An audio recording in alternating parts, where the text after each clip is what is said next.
With the recent rate cut by the Bank of Canada, some have speculated that this could revive the real estate market and help bring back buyers and possibly even push up prices. But the reality might not be as dramatic as it sounds. So in today's video, I'm going to talk about what this rate cut actually means for the market and why it might not make as big of a splash as some are hoping for.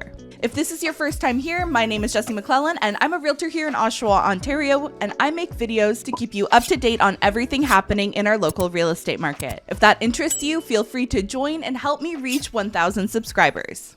Okay, so the recent rate announcement has brought the overnight rate down another 25 basis points to 4.5%, essentially bringing us back to January of 2023 levels. So is this going to cause the buyers to come rushing back to the market and cause it to explode? Realistically, no.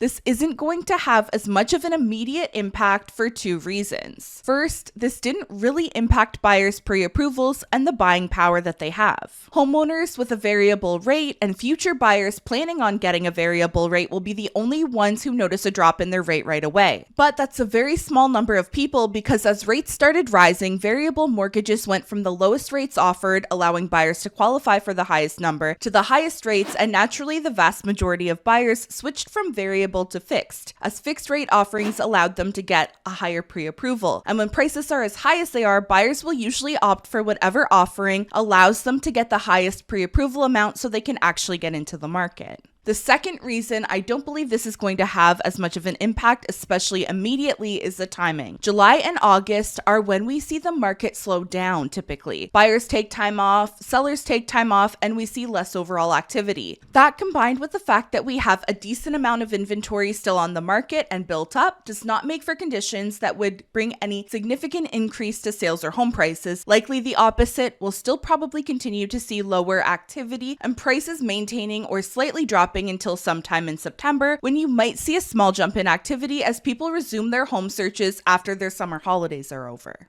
So if you are going to start your home search in August, do it because you're ready and the time is right for you. Don't do it because you're concerned about competition or prices increasing drastically. That's likely not going to be the case, but you likely will find some really great opportunities as the sellers that are on the market in August are often more motivated because they've either sat on the market for a while, like maybe even all summer, or they may have already purchased something else and needed to list it then. If we're going to see any changes in sales and price trends, it's likely not going to be after just two rate cuts that are that small. Now, if we're sitting here in spring of 2025 talking about two more rate cuts and overnight rate is sitting at or below 4%, then I would definitely expect to see prices pick back up because sales activity will also naturally increase during the spring market. But there's also another factor not a lot of people are talking about right now. I'm sure you all know someone, or maybe even you yourself have said, when prices go down or when rates go down, I'll be able to buy a home. But that's exactly why it's hard for prices to drop considerable amounts. Everyone is sick of hearing it, but it really is all supply and demand. If homes became more affordable, whether through the sale price or through lower interest rates, that just allows more buyers' demand to enter the market. And if there isn't more supply, then prices will go up. We can't create supply overnight. That takes a long time. And with the interest rates coming down, there will be fewer homeowners in the future that will be forced to sell when their mortgage comes up for renewal. And in recent years, all we've seen are things that control the demand side or the buying power that homeowners have. Whether that's the stress test we saw a few years ago that limited buyers' pre-approvals and caused a drop in prices because buyers couldn't offer as much, or whether that's through interest rate changes. But an increasing unemployment rate could also be another factor that further restricts demand.